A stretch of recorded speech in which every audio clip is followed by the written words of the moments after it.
Jadi ayah bunda yang rahmati Allah, saya pengen tanya, ada enggak yang ngerasa setelah meluangkan waktu untuk belajar, memahami dan menghafal Quran, ada sedikit kualitas hidup yang berubah? Ada yang ngerasa nggak kira-kira? Ada. Ada. Ada Nah, Ustaz. oke. Iya Ustaz. Nah, maka lebih tenang, ya kan? Lebih tenang. Lebih tenang, apa lagi? Lebih optimis. Bahagia. Bahagia. Lebih sabar. Urusan Lebih lancar. Urusan Lebih- dilancarkan, dimudahkan. Masya Allah, harus lancarkan. Diberi Kalau kesabaran. yang lebih berat badan ada enggak? Banyak. Ada. Sambil fasilitator dia ngajar, dia sambil makan. Gimana Ustaz? Ulangi Ustaz. Baik. Ayah bunda yang rahmati Allah. Satu hal tadi saya mulai dengan satu ayat Al-Quran yang harusnya ini jadi spirit. Nah ya, saya ulangi ya. Saya baru ingat sekali. Maksudnya ini benar janji Allah. Nah ini catat, ingat baik-baik ayat ini. Dibantu kong saya. Surah ke-8 ayat ke-33. Wa ma kana Allahu liyu'azzibahum wa anta fihim. Wa ma kana Allahu mu'azzibahum wa hum yastaghfirun. Jadi Allah berfirman, Allah tidak akan menghukum mereka selama engkau Muhammad berada di antara mereka. Jadi hukuman atau azab dalam kehidupan umatnya Nabi Muhammad itu benar ditahan Allah selama ada Rasulullah di sana. Nah, terus bagaimana di zaman modern? Selama siapakah Rasulullah di era modern ini? Itulah Al-Quran. Maka selama ada Al-Quran, maka Allah insya Allah tidak akan mengingkari janjinya untuk tidak menghukum manusia. Dan tidak Allah juga menghukum mereka selama mereka minta ampun. Artinya, kesimpulannya adalah gunakanlah Quran, ya kan? Jadi coba lihat, kita lihat cara berpikirnya.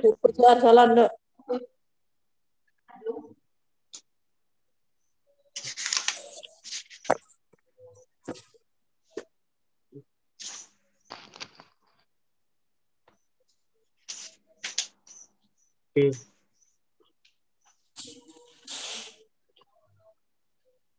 Ya. Nah, ini cara berpikirnya. Jadi Allah tidak menurunkan azab selama dua hal. Satu, kalau dia dekat dengan Quran. Yang kedua, dia fokus minta ampun. Nah, oke, silakan ayah bunda. Nah, ini dia janji Allah kepada orang-orang semuanya, kepada hamba-hambanya. Jadi ayah bunda yang rahmati Allah, selama ayah bunda semangat sampai mati dekat sama Quran, semoga disehatkan, mudahkan nur hidayah, dan terus minta ampun sama Allah, maka Allah menjanjikan tak akan menurunkan azab. Azab beda sama ujian ya. Nah, adab beda sama ujian. Nah, azab itu adalah sesuatu hukuman yang cenderungnya lebih lama, relatif lebih lama, dengan tujuan untuk mengembalikan kita kepada jalan yang lurus, ya kan? Dan lebih tidak nyaman, lebih tepatnya. Tapi ada yang kedua, ujian, tetap ujian keburukan diturunkan Allah, tapi tujuannya di surah 21 ayat 35, tujuannya agar kita bisa naik kelas. Nah, ini hal yang berbeda. Bedanya apa? Ketika orang didapatkan azab, punya kecenderungan, ya kan? Apa ya? Punya kecenderungan tuh gelisah, tidak nyaman hatinya, resah gitu loh. Tapi ketika seseorang diberikan ujian, meskipun itu ujian keburukan, tapi karena dia sudah pegang kunci jawaban, pegang Quran, dia tidak resah. Gitu loh kawan-kawan. Itu bedanya. Ketika dikasih azab, resah, gelisah, ya kan? ya seperti kepanasan, nggak tahu gimana caranya. Nah, sementara ketika seseorang tuh diniatkan untuk ya kayak gini, ketika seseorang itu diniatkan buat ada pengumuman siswa yang tidak naik kelas, pasti kan dia merasa bersalah, merasa berdosa, merasa hina. Tapi ada pengumuman untuk persiapan ujian nasional. Nah, itu kan hal yang walaupun tidak nyaman, tapi sesuatu yang semangat buat di jalannya. Gitulah secara analoginya. Oke. Nah, ini bagi mukadimah. Tapi bukan ini yang saya ingin bahas hari ini. Tapi mumpung tadi itu tiba-tiba terlintas melihat sampai semangat ada 500 yang wisuda. Saya tanya sama tim multimedia, berapa menit videonya? 22 menit. Itu aja udah cepat banget bacanya.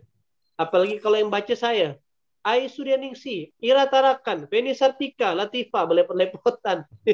Bisa jadi 30 menit. Masya Allah, tabarakallah.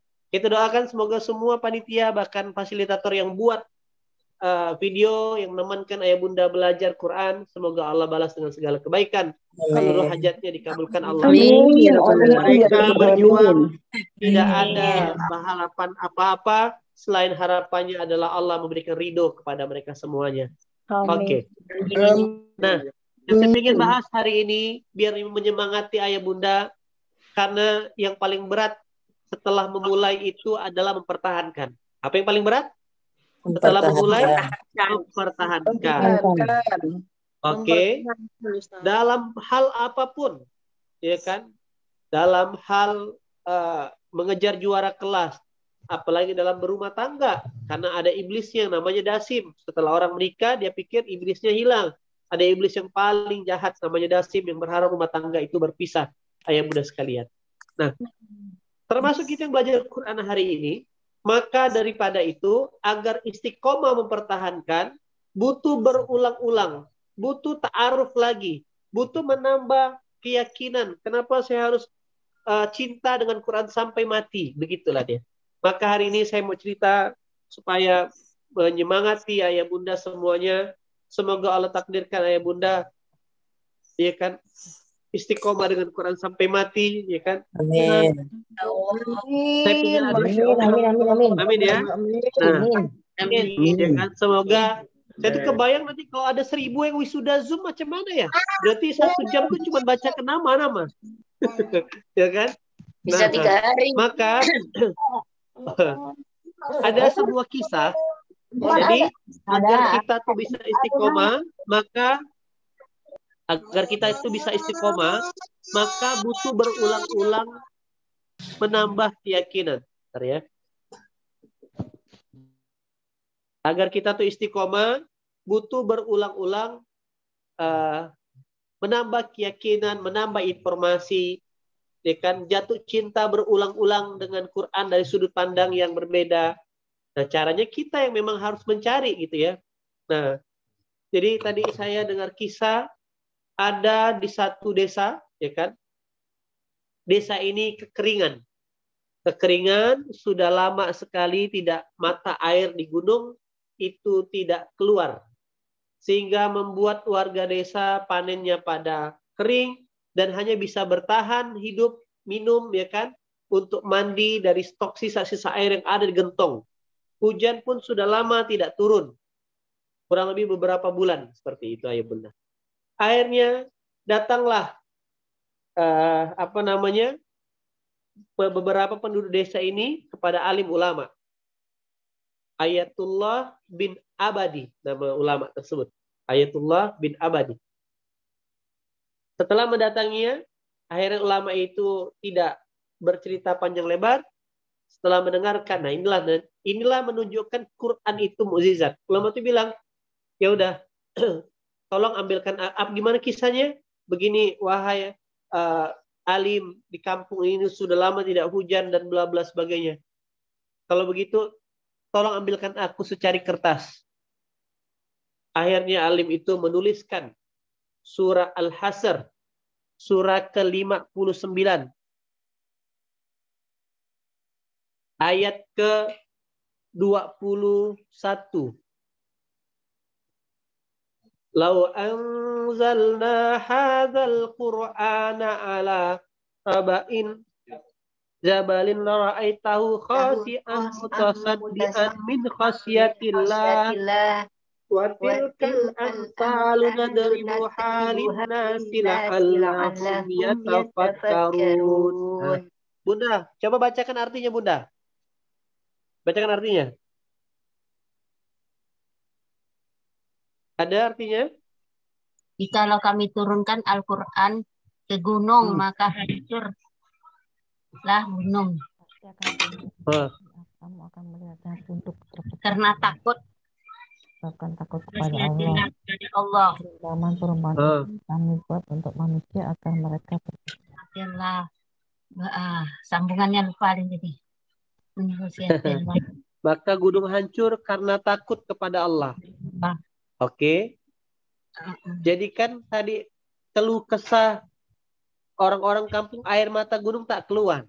Dituliskanlah ayat ini sama ulama tadi. Di sebuah secari kertas. Akhirnya kata ulama tadi, besok pagi tolong kau pergi ke puncak gunung tersebut, ya kan? Tempat di mana biasanya air keluar, kau letakkanlah tulisan ini. Dan ikut aja nih orang-orang kampung nih. Diletakkanlah tulisan kalimah Allah tersebut. Lau anzalna hadzal Qur'an. Jika diturunkan Quran itu kepada gunung, Jabal ra'aitahu khasi'an mutasaddian min khasyatillah. Maka kau lihat gunung akan hancur karena takut kepada Allah. Akhirnya turunlah warga-warga desa. Nah, pesannya cuma letakkan saja. Maka malam itu terjadi kegemparan. Kegemparan daripada kampung tersebut. Dia pikir ada letusan, ternyata ada gemuruh di tengah malam. Gunung itu bergemuruh, ternyata yang terlihat akhirnya warga melihat ada letusan gelombang air yang keluar mencerat dari gunung ayah bunda yang rahmati Allah. Dan akhirnya pada malam tersebut keluarlah air yang sudah lama tersumbat yang tak keluar-keluar. Ini kisah nyata, banyak dituliskan di Google, ya kan? Kisah bagaimana kalau benar adanya ayat Quran itu mukjizat dan benar adanya gunung saja itu takut kepada Allah. Nah, dan itu menunjukkan realita yang benar ketika manusia tersebut benar-benar mencari petunjuk dengan Quran, bertobat, ya kan? Dan betul-betul mendatangi Allah, akhirnya Allah turunkan. Gitu ya. Berarti kata demi kata di Quran itu bukan hanya sekedar cerita seperti buku yang kita beli di Gramedia, bukan. Tapi kata demi kata di Quran itu adalah benar-benar peristiwa-peristiwa yang hidup dan nyata. Nah, terus Ustadz, kira-kira berarti kalau dompet saya tak berisi, tak keluar isinya, gimana caranya Ustadz? Ada nggak ayatnya? Dimana kalau dompet itu takut kalau ditempel. Nanti saya carikan ayatnya ya, biar keluar hartanya. Nah, jadi maksud saya pertama yang mau saya sampaikan ke Ayah Bunda, melanjutkan 2 pekan yang lalu pembahasan saya, mari pelan-pelan mulai mentadaburi Al-Quran. Kata demi kata Quran itu nyata, benar adanya. Dan karena Quran ini dimensi goib, dimensi iman, saya tuh benar-benar kerasa ketika Quran itu dipakai saat meruqyah. Di mana akhirnya sensitivitas dari makhluk yang goib juga ngerasakan itu kena dengan bahasa-bahasa Quran. Nah gitu loh. Oke, itu satu ceritanya. Yang kedua, ada cerita yang menarik juga. Satu ketika ada seseorang menelpon seorang ustadz, seorang ibu-ibu yang berkeluh kesah karena kebetulan anaknya meninggal, dan anaknya meninggal itu gara-gara ketabrak suami. Suaminya mundurkan mobil, ada anaknya di belakang kegencet, ceret, meninggal. Ya kan? Meninggal, dan atas izin Allah membuat traumatik, kok marah, tak bisa balas gitu loh. Akhirnya karena ibu ini saking cinta sama anaknya, traumatik tadi yang terjadi, sang ibu akhirnya menelpon lah, hendak mengakhiri hidupnya. karena ini anak sudah lama ditunggu-tunggu, lahirnya juga meninggal malah. Teleponlah, konsultasi sama ustadz, saya mau bunuh diri aja. Ustadznya pintar. Ya udah Bu, sebelum bunuh diri, ibu sholat aja dulu 2 rakaat. Gitu. Akhirnya sang ibu sholatlah 2 rakaat. Selesai sholat 2 rakaat, telepon lagi, Ustadz, saya sudah sholat 2 rakaat. Oke Bu, kalau gitu ibu silakan ambil, masih sholat, ngapain lagi Ustadz? Ibu coba deh ambil Quran. Buka Quran secara acak. Oke? Setelah menutup telepon di seberang sana, sang ibu akhirnya tak berkabar ke Ustadz tersebut. Setelah beberapa waktu berlalu, jumpa di majelis, lapor, Ustadz masih ingat nggak? Saya yang telepon yang mau bunuh diri dulu. Oh iya masih ingat. Kok nggak bunuh diri Bu? Gitu kata Ustadz dalam candaannya. Iya Ustadz, memang Quran itu penuh mukjizat Ustadz. Kenapa Bu? Saya waktu Ustadz suruh buka Quran, yang muncul di lembaran yang saya buka adalah surah Al-Kahfi. Surah 18 ayat 4-6. Dan untuk memperingatkan kepada orang yang berkata Allah mengambil seorang anak. Kalimatnya jelas, Allah mengambil seorang anak. Lalu closing ayat ke-6, maka barangkali engkau Muhammad akan mencelakakan dirimu karena bersedih hati. Setelah mereka berpaling, sekiranya mereka tidak beriman kepada keterangan ini.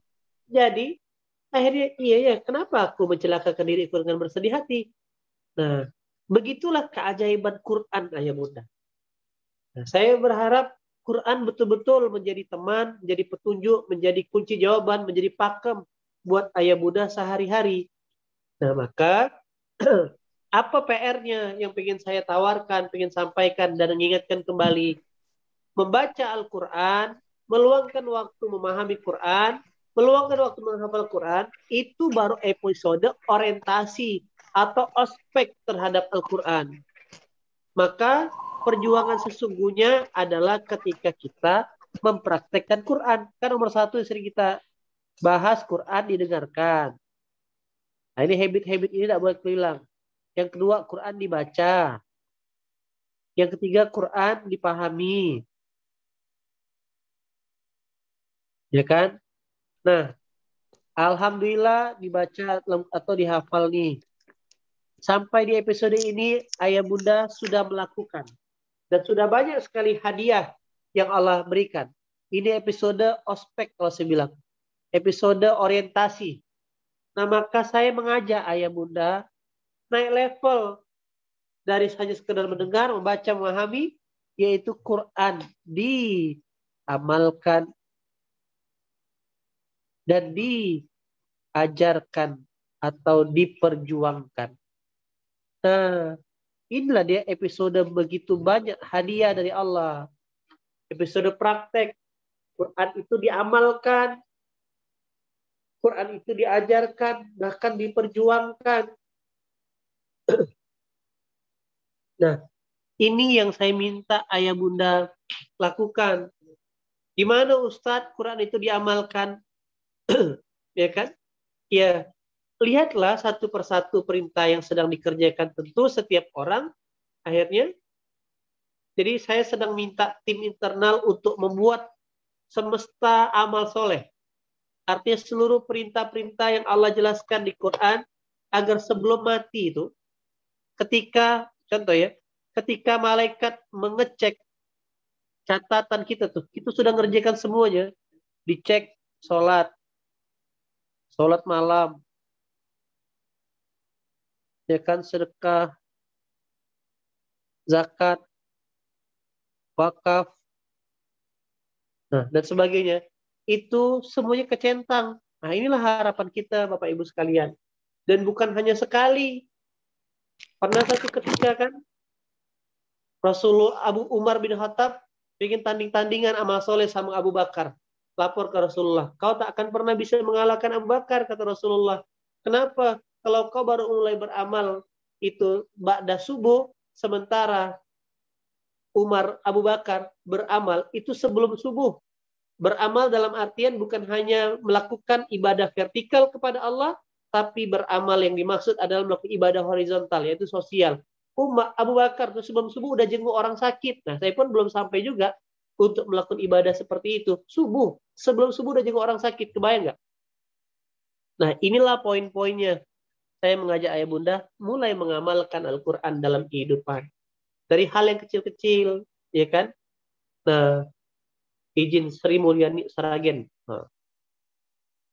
Lalu pasang niat. Ada perintah ya, Quran untuk diajarkan. Ini yang paling penting. Caranya gimana Ustadz? Nah, buat oma-oma yang ada sudah di sini nih, pasang niat. Paling nggak coba deh, kalau ngajarkan anak yang sudah terlalu gede, itu kejauhan, ngajarkan cucu-cucunya. Ngajarkan anak-anak kecil. Dan saya melihat banyak sekali orang-orang tua yang di penghujung hidupnya, ya kan, dalam keadaan memperjuangkan Quran, wafatnya tuh Masya Allah, betul-betul dikawal oleh para malaikatnya Allah. Nah, itulah rasa-rasanya, karena saya tahu kadang momen malam hari ini yang paling ditunggu-tunggu tuh pertanyaan, kan, karena yang paling suka tuh curhat. nah maka saya cuma ingin menyampaikan Bapak Ibu dan Ayah Bunda semua yang dirahmati Allah, yang paling berat dalam kehidupannya adalah keistiqomahan, maka penting rasanya untuk menambah keyakinan berulang-ulang untuk kita bisa punya spirit baru, punya keyakinan baru dengan Quran. Nah, terakhir sebelum nanti kita sesi tanya jawab, ayat Quran yang selalu mungkin saya sampaikan berulang-ulang dan mengingatkan ulang, surah 15 ayat 9. Nah, ini harus dipahami. Ayah Bunda sudah sering dengar. Inna nahnu nazzalna dzikra wa inna lahu lahafizun. Sesungguhnya kami yang menurunkan Al-Quran dan kami pasti pula memeliharanya. Jadi kalau Ayah Bunda hari ini mendekati Quran, maka insya Allah hidupnya dalam pemeliharaan Allah. Kalau yang memelihara adalah guru PAUD saja, itu anak kita kejaga. Kalau yang memelihara saja misalkan babysitter kejaga, apalagi yang memelihara Allah, Ayah Bunda yang rahmati Allah. Begitu dia. Nah, maka sekarang Ayah Bunda sudah sampai di level membaca, mengamalkan, ya kan? Dia tadi memahami. Nah, saya ingin ngajak Ayah Bunda bergerak. Ayo, mari kita jadi levelnya memperjuangkan Al-Quran. Nah, mohon doanya di tahap kita sedang mungkin 1 minggu, 2 minggu ke depan kita akan launching serta 100 rumah Quran. Nah, sebenarnya dengan Ayah Bunda kan saya pengen tanya, pengen nggak sih sebelum wafat semuanya punya rumah Quran? Mau nggak kira-kira? Mau kan? Mau. Nah, kalau dulu perspektif rumah Quran, itu harus ada bangunan fisiknya, betul? Ya. Dulu. Nah, seiring era digital hari ini, ternyata untuk punya rumah Quran, Suaranya tidak jelas. Nah, kalau dulu untuk punya rumah Quran itu harus ada bangunan fisik. Yang dicatat Allah itu bangunannya kah atau aktivitas mengajinya, saya tanya? Aktivitas pengajian. Aktivitas mengajinya. Oke. Nah, yang dicatat Allah aktivitas mengajinya. Pengajian. Oke, aktivitas ada proses pengajian, itulah yang bernilai ibadah. Saya itu tiba-tiba kepikiran, kebetulan saya lagi di Solo sama di Sragen ini, saya tadi dapat cerita dari sahabat saya Pak Kusnadi yang pernah ngisi di forum silaturahmi ini.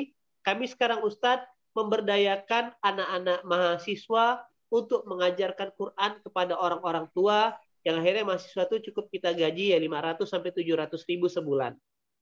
Oke, akhirnya saya langsung dapat ide seketika. Contoh, Bunda Latifah, Bunda Erna di Jakarta, Bunda Rahayu di Bogor.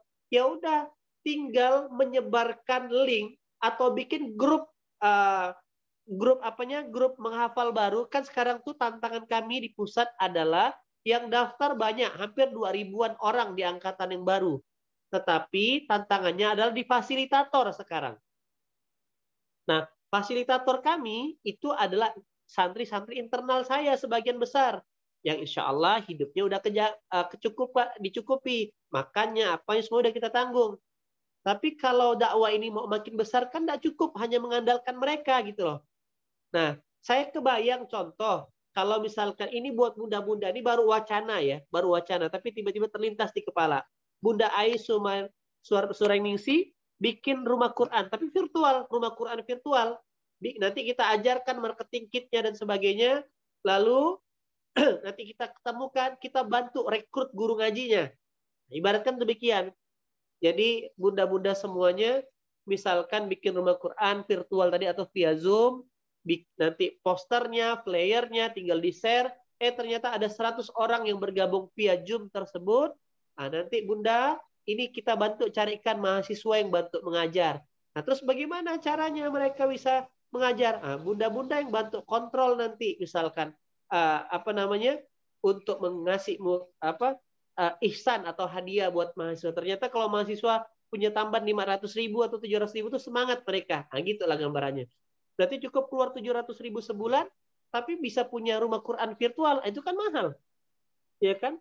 Versi kita itu adalah beban, tetapi ternyata sebenarnya bisa nanti ternyata dalam 100 orang yang bergabung itu mereka juga akadnya berbagi, akadnya berinfak, justru jadi startup. Nah, jadi strategi baru, jadi pola baru. Nah, kayak gitu. Masuk akal nggak kira-kira? Masuk akal kan? Sehingga, nah tuh nanti yang mau bisa gabung. Jadi artinya saya ingin buat rumah Quran virtual Bunda Ais Suarningsi, rumah Quran virtual Bunda Sumaryati.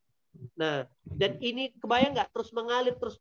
Jadi fasilitas Zoom yang Allah berikan dalam kehidupan kita ini adalah wasilah untuk Quran bisa tersebar dengan cepat, begitu loh. Nah, ini idenya. Nanti secara teknis kita siapkan rules-nya, tapi ini baru cerita ya. Saya tuh apa niat dan maksud dan tujuan saya? Niat saya tidak ada lain, tidak ada bukan berharap bunda-bunda semuanya sebelum balik ke Allah membawa sebuah karya. Bukan hanya karya Quran, tapi karya jadi wasilah punya amal jariah. Itu yang mahal. Mau enggak kira-kira semuanya punya rumah Quran virtual? Mau. Oke?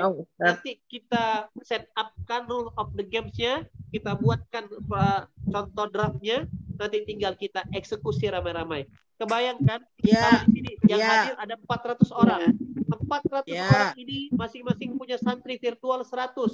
Maka kurang lebih ada 46.000 yang belajar Quran. Takbir.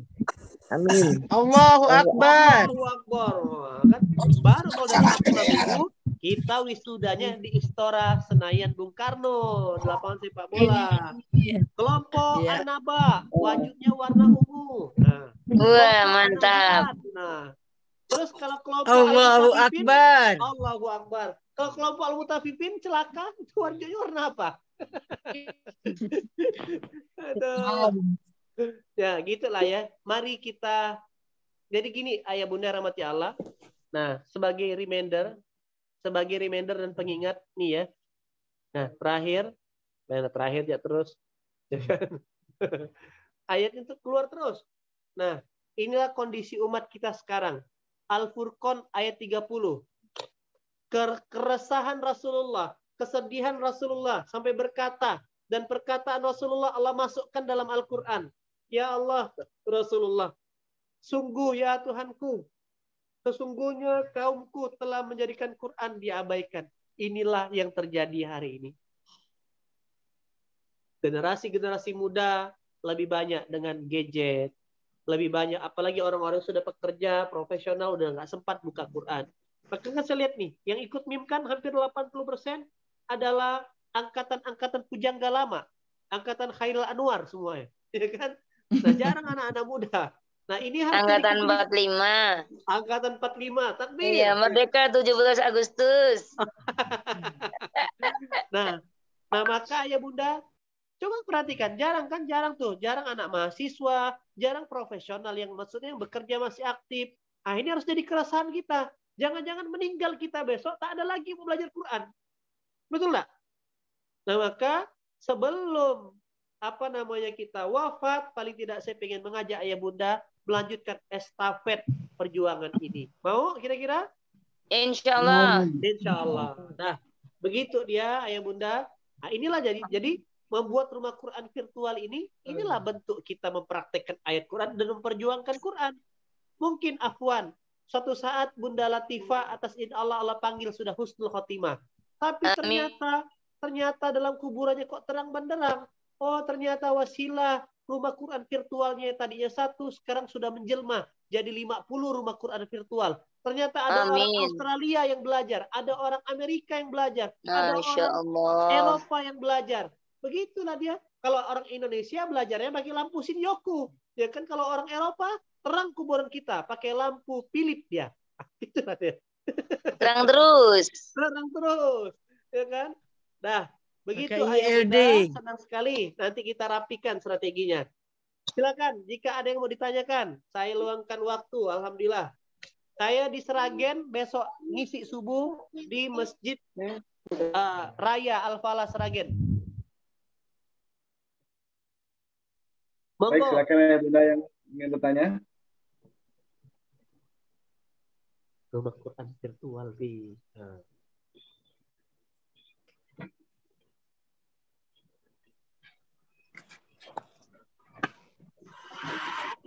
Tidak ada masalah Bunda. Nanti baik rumah itu kalau rumah Quran fisik, kalau rumah Quran virtual kan kita bisa. Yang penting kan gini, kalau kita bisa mengajar sendiri, alhamdulillah. Kalau tak sempat mengajar, maka kita cari guru ngajinya. Nanti guru ngajinya kita pikirkan bagaimana cara membayarnya. Anak-anak mahasiswa aja yang muda-muda, kayak para fasilitator, yang 500.000 sampai 700.000. Nah itu mah kalau 100 orang yang ikut masing-masing patungan 20.000 sebulan, udah lebih-lebih tuh, 2 juta ada bayarnya. Nah gitu caranya. Kita dapat pahalanya, kayak gitu dia. Ada lagi? Yuni Aceh, meskipun alhamdulillah. Tanya. Ya, silakan Mbak Bunda. Assalamualaikum warahmatullahi wabarakatuh. Waalaikumsalam wabarakatuh. Alhamdulillah saya dengan Bu Ambar dari Magelang. Saya mau tanya gimana menata hati untuk selalu berada dalam keridhaan dengan atas ketetapan Allah. Qadarullah, misalnya contoh ada seorang yang suaminya meninggal terlebih dahulu seperti itu. Insya Allah ridho, tapi ada kalanya datang perasaan sedih, perasaan yang manusiawilah sedih seperti itu. Ya. Gimana cara menata hati untuk selalu ridho? Gitu aja deh, Ustaz. Baik, Bunda Ambar. Saya pikir Ambar Rukmo tadi. Ambar Suko rupanya ya. Suko. Saya pikir Ambar Rukmo. Jadi, tak ada gini. Hati itu seperti sinyal wifi. Apa yang membuat sinyal itu putus ketika wifi-nya mati? Jadi error jaringannya. Akhirnya kacau internetnya. Selama sinyal itu aliran listriknya tidak putus, tidak ada gangguan, maka sinyalnya stabil. Sama dengan hati kita. Jadi apa yang membuat orang itu gelisah? Jadi ini manusia. Apa yang membuat dia gelisah? Ketika dia tak terkoneksi dengan Allah. Putus-putus koneksinya. Karena janji Allah di surah Ar-Ra'd ayat ke-28. Kalau orang mengingat Allah, maka hati yang menjadi tenang. Nah, Qadarullah Bunda Ambar, saya kemarin 9 Maret ketika saya lagi mengisi taklim di depan 300 santri. Baru 20 menit ngisi, tiba-tiba istri saya duduk di samping saya, Bibi, Papa lagi masuk rumah sakit, katanya tidak sadar. Oke Bunda, ayah saya emang lagi kurang sehat kemarin di Yogyakarta, saya di Pontianak, lagi liburan, lagi membawa saudaranya, lagi ada hajatan, terima lamaran anak kerabatnya. Lalu lama setelah 15 menit istri saya ngobrol, Istri bilang lagi, bibi, papa meninggal. Nah, qadarullah, atas izin Allah ketika istri menyampaikan demikian, ini cerita ya, bukan bermaksud ria, saya tetap melanjutkan ceramah saya. Tetap tegar berdiri sampai tuntas. Kenapa? Karena ya meninggal lah, sudahlah meninggal. Nah, gitulah dia. Dan orang bingung kenapa saya tidak bersedih, tidak menangis. Nah, karena beginilah kepahamannya, ya menangis sejenak itu boleh, sunatullah. Tapi ketika berlarut-larut, maka itu yang kadang menjadi celah pintu masuk iblis. Bahkan Allah sudah sampaikan di surah, kan sebelum ditanya bagaimana caranya. Nah, kita lihat dulu perintah Allah. Lihat surah Al-Hadid ini ayat ke-23. Agar kamu tidak bersedih hati terhadap apa yang luput dari kamu. Dan tidak pula gembira terhadap apa yang diberikannya kepada kamu. Jadi tidak boleh bersedih hati terlalu lama. Karena kesedihan yang terlalu lama berulang-ulang, itulah celah pintu masuk iblis. Dan yang kedua, kesedihan yang terlalu lama, itulah bentuk ketidakridhoan kita kepada Allah. Lalu bagaimana menata hatinya? Sibukkanlah diri dengan banyak mengingat Allah. Dan cara terbaik mengingat Allah bukan hanya sekedar zikir dengan lisan, tapi cara terbaik mengingat Allah adalah dengan bertindak. Ketika manusia tidak disibukkan, ingat ketika manusia tidak disibukkan dengan amal soleh, maka di waktu itu amal salah yang masuk. Ketika manusia tak disibukkan dengan amal soleh, maka amal salah yang masuk. Ketika manusia tidak disibukkan dengan berjihad, tidak disibukkan dengan berhijrah di jalan Allah, maka setan yang akan memasuk ke pola pikirnya. Maka itu terkadang, mohon maaf, banyak kita dan sahabat-sahabat kita yang sibuknya menyinyir, mencela, menggunjing, itu sebagian besar adalah mereka yang tidak punya aktivitas. Sibuknya lihat status orang. Nah, jadi kalau Bunda tanya gimana cara menata hati, tak ada cara lain. Jawabannya banyak-banyak mengingat Allah. Maka Allah menjanjikan litutma'inna qulubuhum bizikrillah. Kalau kau ingat aku, kata Allah, maka hati kau jadi tenang. Nah, dan sampai 2 kali Allah bilang, dan banyak-banyaklah mengingat aku, maka hatimu menjadi tenang. Tuh. Alladzina amanu wa tatma'innu qulubuhum bizikrillah. Ala bizikrillahi tatma'innul qulub. 2 kali. Orang-orang yang beriman, hati mereka jadi tenang dengan mengingat Allah. Dan ingatlah hanya dengan mengingat Allah, hati mereka jadi tentram. Jadi banyak-banyak ingat Allah, dan cara terbaiknya bukan hanya sekedar by lisan, tapi dengan tindakan. Ketika mudah disibukkan, memang suami misalkan sudah meninggal, mudah disibukkan ngurus anak yatim, mudah disibukkan ngasih makan, mudah disibukkan dengan ngurus masjid, mencuci mukena masjid, disibukkan dengan baca Quran, hafalan Quran, murajaah Quran, ikut taklim, sudah tak sempat. Nah, itulah cara terbaik kita sayang sama keluarga kita. Berharap seluruh pahala-pahala yang kita kerjakan mengalir untuk orang-orang kita cintai. Maka kesimpulannya, sibukkan diri dengan segala perintah Allah. Oke? Lanjut lagi. Terima kasih, Siap, Bunda Ambar. Izin Ustadz, misal kita, Ustadz, hafalan, apakah saya bisa berikan mahkota hafalan saya sedikit? Kalau hadisnya tuh orang yang sudah selesai 30 juz. Nah, tapi mintalah sama Allah dari hafalan sedikit ini jadi pemancing untuk bisa selesai 30 juz. Apa yang saya lakukan dari suami yang sering bertentangan pendapatnya dengan saya, terutama terkait dengan kegiatan atau kepahaman agama. Jangan libatkan dengan debat. Seringkali kita tuh sibuknya dengan debat. Berharap ada pengakuan. Nah, berstrategilah. Contoh, bagaimana cara Rasulullah tidak bersepakat dengan Abu Jahal, Abu Lahab yang tidak setuju dengan dakwah. Dakwanya pakai strategi. Nah, jadi kan gini, suami sering bertentangan pendapat saya. Jadi dosa diskusi, gitu jawabannya. Ya kan? Kadang itulah ujiannya. Jadi biarkanlah dengan pemahamannya. Jangan diskusi, jangan habiskan untuk berdebat. Karena sebenarnya belum tentu juga suami kita salah. Karena bicara kepahaman, itu apalagi bicara fikih, itu banyak sekali sudut pandangnya. Ustadz, kalau kita merasa sedang dekat sama Allah, tiba-tiba ditimpa musibah berupa penyakit, ditinggal orang di kita, itu azab atau ujian, Ustadz? Itu ujian. Di surah Al-Baqarah ayat 155.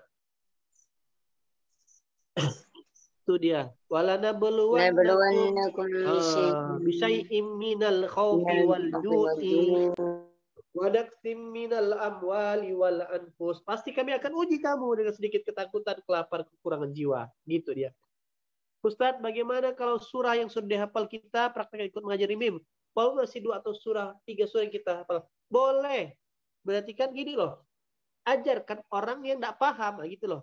Saya juga memulai dakwah ini tidak langsung sampai di level ini. Saya juga memulainya risetnya dari belajar ngajarin ke remaja-remaja, ke orang-orang level di bawah saya. Itu caranya. Nah, justru itulah cara terbaik murojaah ilmu adalah mengajarkan. Gitu dia. Sip, ada lagi? Saya sambil ngajar itu sambil dapat ilmu, Ya, Ustaz. Ya, Ustaz. Tanya, Ustaz. Tanya, Ustaz. Boleh. Ustaz, Ya, Bunda. gimana caranya untuk menguatkan hafalan, Ustaz? Oh. 1. Secara fundamental, secara tauhid adalah jauhi maksiat. Karena Quran itu la yamassuhu illal mutahharun. Tidak bisa disentuh kecuali orang yang suci. Di surah Al-Waqiah ayat 79. Oke? Maka sekedar Imam Syafi'i saja ketika melihat wanita tersingkap pahanya, langsung hilang hafalannya. Saya juga ngerasakan itu. Ketika, bukan lihat paha ya maksudnya, ketika saya ada dosa, kok jadi beratnya. Nah, begitulah dia. Yang kedua, tak ada cerita lain, disiplinlah murojaah. Nah, saya pun sedang berjuang juga, disiplin murojaah di antara kesibukan. Begitu caranya. Nah, yang ketiga, selain disiplin murojaah, ajarkanlah ayat tersebut. Nah, itu yang saya coba lakukan sehari-hari. Yang keempat, ya kan, baca ayat-ayat hafalan itu di sholat-sholat sunnah kita. 1, jaga maksiat. Yang kedua, disiplin murojaah. Yang ketiga, ajarkan. Yang keempat, baca di saat sholat-sholat sunnah. Gitu dia.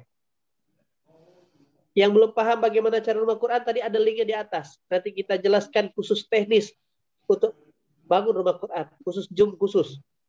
Ustaz, setiap hari rumah saya sudah mengajar ibu anak belajar gratis. Kalau mengajar virtual Zoom, saya gaptek. Oke. Nanti kita bahkan bikin ajarkan caranya bagaimana cara buka Zoom. Kita siapkan videonya, insya Allah. Ustaz, saya ngajar ngaji sudah 5 tahunan tanpa dibayar. Makanya saya tidak bisa ambil tenaga pengajar di tempat saya. Bagaimana pengembangan rezeki ke depannya?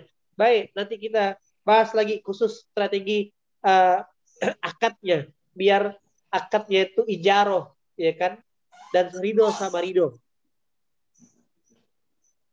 Suka nonton film drakor, apakah dosa juga Ustaz? Hehehe, bukan hanya drakor, film India pun kalau salah nonton, ya. Nah, artinya kakak Anis, ya kan, yang berdosa itu ketika sesuatu membuat kita terlalaikan dari Allah. Nonton azan berkumandang kita tinggalkan, nonton melupakan kita murojaah, nonton akhirnya orang tua minta tolong kita abaikan. Karena perintah Allah, salah satu qad aflahal mu'minun, beruntunglah orang-orang mukmin, salah satunya orang yang tidak menyia-nyiakan lisan dan perbuatannya. Saya juga suka nonton, tapi ketika azan saya sholat, ya kan? Nonton tuh ya waktu terbaik untuk saya menghibur diri saya sejenak di antara kepenatan. Gitulah dia. Tuh, bagi yang mau punya rumah Quran virtual, silakan isi form dulu ya. Silakan yang mau punya rumah Quran virtual, itu ada dia. Apakah kita punya berkebutuhan khusus merupakan ujian suatu azab? Itu bisa ujian, bisa azab. Tapi kabar baiknya saya sering sampaikan Bunda, hanya di luar konteks 2 hal tersebut, karena yang paling tahu kita, ya kan? Satu prinsip yang harus kita pahami. Hanya orang tua yang hebat yang dikasih anak yang berbeda dari anak rata-rata. Tandanya Allah tahu Bunda Eris adalah orang tua yang tidak biasa. Nah, hanya orang tua yang berbeda, yang di atas rata-rata, yang diberi. Saya tidak menyebutnya anak kebutuhan khusus atau di bawah rata-rata, tapi yang berbeda, anak luar biasa. Seperti itulah dia. Oke? Ustaz, kenapa di sholat sunnah, kenapa bukan sholat wajib? Jo, bagus, lebih bagus lagi kalau di sholat wajib. Ya kan? Amat sangat bagus. Kadang, kalau sholat sunnah kan sir. Kalau salah tuh masih bisa diperbaiki. Kalau sholat wajib, ya kan sudah selesai di sholat sunnah, pas sholat wajib, jauh lebih bagus. Gitu dia. Itu dia yang punya pingin ke rumah Quran virtual. https://bit.ly/rqmim. Oke. Saya pingin rumah. Ya, berapa orang yang pingin punya rumah Quran virtual? Silakan komen dulu. Yang pingin punya rumah Quran virtual, silakan komen. Silakan komen. Ya kan? Silakan komen dan isi link. Yang pingin punya rumah virtual, saya mau. Silakan ketik di kolom komen. Semoga semuanya punya tulis komen. Nah, itu ada linknya. Tulis komen mau. Ingat mati, ingat rumah Quran. Nah, gitulah dia. Ingat harta buat mati, jangan ingat warisan. Ingat rumah Quran. Nah. Oke, silakan isi linknya. Rumah Quran virtual. Apabila hutang sholat, nah sambil ya, silakan tulis ya. Rumah Quran virtual, saya mau. Apabila hutang sholat, bagaimana cara membayarnya? Itu bab fikih. Tepatnya. Ada yang bilang bisa diqada, ada yang bilang tidak bisa. Saya lebih cenderung jawabannya adalah saya bertobat gitu loh. Ya kan? Bertobat minta ampun sama Allah atas kelalaian di masa lalu. Gitu. Kalau mau bayar pun kita tidak tahu berapa yang kita terlalaikan. Yang lebih bagus kalau tobatlah. Gitu cara lebih terbaik. Yuk, yang pengen punya rumah Quran virtual, tulis saja saya mau. Komen saya mau. Admin tolong tulis, masukkan linknya, isi linknya. Kita selesaikan dulu 100 rumah Quran pertama. Ya kan? Biar 100 rumah Quran pertama. Biar enak. Biar kita campaign 100 guru ngaji. Kalau ayah bunda lihat video saya bersama Ustaz Abdul Somad, mohon doanya kita sedang melanjutkan program juga guru ngaji untuk negeri. Jadi nanti guru ngaji itulah yang membantu ngajar di rumah Quran ayah bunda semuanya. Oke? Saya sendiri belum mampu menghafal dengan baik. Justru inilah jadi alasan Kak Anis. Kalau nunggu saya selesai 30 juz, tak ada ini. Karena saya butuh ridhonya Allah, butuh kekuatan Allah, saya buatlah. Berpikir keras, jadilah BIM. Sebagai wasilah jalan Allah, mudahkan saya menghafal Quran. Oke? Silakan. Ini dia. Saya deh tuliskan rumah Qurannya. Oke dia. Oke, 3 pertanyaan terakhir ada lagi sambil menuliskan, sambil mengisi data rumah Quran virtual. Ada lagi? Sepertinya sudah semangat semuanya. Kalau tidak ada, ya kan, maka kita berdoa kepada Allah sambil menuliskan, ya kan. Cara untuk selalu istiqomah Ustaz berkumpul dengan orang-orang soleh, ya kan. Karena lingkungan itu berpengaruh. Maka sampailah Nabi Yusuf pun meminta doanya dikumpulkan sama orang-orang soleh. Tawaffani musliman wa alhiqni bisolihin. Berapa itu ya? Hah? Yusuf 103 ya? 1. 101 ya? 102. Hah? Surah Yusuf. 101. 101. Nabi Yusuf saja meminta dikumpulkan sama orang-orang soleh. Diminta setelah kumpul. Jadi lingkungan itu diminta sama Allah. Surah Yusuf ayat 101 jadikan doa. Tawaffani musliman wal hikni bisolihin. Oke, teman-teman yang menunjukkan kita batasi dulu ya 100 rumah Quran virtual pertama. Karena kita akan cari guru ngajinya juga. Amalan untuk bisa bayar hutang apa Ustadz? Bayar. Tak ada amalannya. Seringkali cara tercepat dan terbaik buat bayar hutang adalah dibayar. Datang ke rumah yang utangi. Datang ke rumah yang utangi. Tak ada amalan. Jangan dipikirkan. Bergerak. Beres deh urusan. Kalau ditanya amalannya adalah istighfar. Banyak-banyak minta ampun sama Allah agar rezeki diturunkan sama Allah. Coba deh tes istighfar 1000 kali sehari minimal. Karena sambil baca doa, baca zikir pagi sama zikir petang. Nah, di situ ada doa tentang supaya kita dijauhkan dari kemalasan.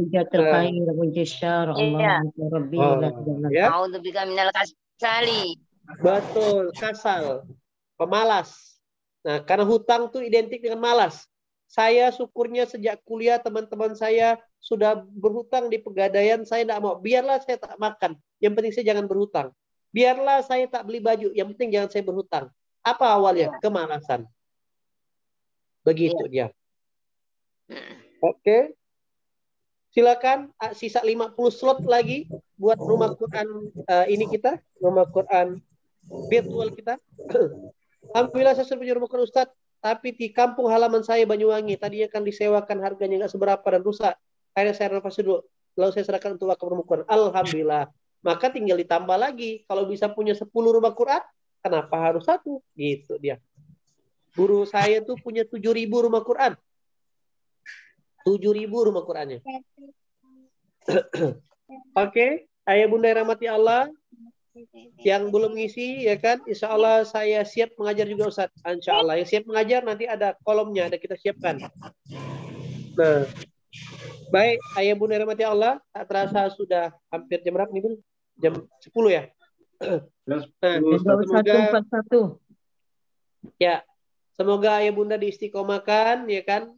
Ingat sekali lagi pertemuan kita hari ini, satu pesan saya, ingat Allah tidak akan menurunkan azab kepada kita selama kita mendekati dan menjaga Quran. Dan selama kita minta ampun. Itu dulu yang pertama. Yang kedua, dari 2 kisah tadi, kisah tentang bagaimana gunung mengeluarkan airnya, kisah orang tua ibu-ibu nggak jadi bunuh diri, menjelaskan Quran itu hidup. Quran itu hayat, benar-benar nyata, memberikan sebuah kekuatan. Begitu dia. Dan yang ketiga, surah Al-Hijr ayat 9, benar adanya Quran itu penjagaan. Maka mintalah sama Allah dalam selipan sholat-sholat kita, ya Allah, kalau diperkenankan ya Allah, ambillah nyawa ini di saat hamba sedang mendekati Quran, sedang memeluk Quran, sedang bersujud di rumahmu ya Allah.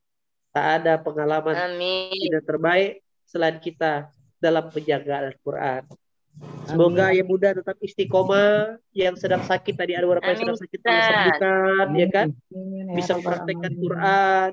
Mohon doanya ya, ini jadi mimpi bersama ya. Semoga kita bisa bikin wisuda akbar di Istora Senayan. Oke? Dimulai dari Quran. Sehat-sehat ya Bunda-bunda semuanya, sehat selalu, panjang umur ya kan. Semoga Allah takdirkan. Kalau tahun depan kita bikin umroh daurah Quran, mau nggak kira-kira? Mau. Pokoknya setiap di pesawat kita ngaji Quran. Oke. Mantap. Setiap sholat. Nabung Ustaz, nabung aja Ustaz, bisa berangkat. Ya. Amin. Oke. Amin. Tabung nanti saya punya teman punya tabungan umroh, langsung closing di situ dia. Oke. Nah, tapi syaratnya satu. Syaratnya semua kita selesaikan dulu juz 30, sepakat? Insyaallah. Jadi nanti kita setoran hafalan di depan makamnya Rasulullah, di belakang kubah hijau itu loh. Sambil meneteskan air mata, ya Rasulullah, kami baru selesai juz 30 nih, moga mudah-mudahkan. Mau enggak kira-kira? Insyaallah. Sehat ya? Siap. Nanti kita umumkan grupnya. Umroh Mim bersama emak-emak akhir zaman. Nah, itulah dah. Oke. Ustaz kumpulkan Ustaz. Nabung Ustaz, nabung. Kau nabung tambah. Nabung insyaallah. Nabung 100 percaya. Ya. Buat paspornya nanti Allah yang cukupkan. Allah yang cukupkan insyaallah. Buat foto dari Ustaz, nabung Ustaz. Amin. Tapi nabungnya jangan dalam lemari, nanti diambil-ambil. Begitu ada promo, ada sale, ya kan, diskon, hilang dia cerita umroh, diskon yang dikejarnya. Baik, Bunda yang rahmati Allah, terima kasih atas kebersamaannya malam hari ini. Selamat yang sudah wisuda, semoga istiqomah. Semoga sebelum wafat Allah takdirkan semuanya menjadi keluarga Quran, menjadi penghafal Quran.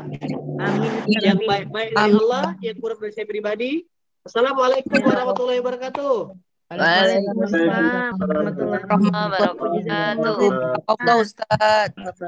Jazakallah. Waalaikumsalam warahmatullahi wabarakatuh.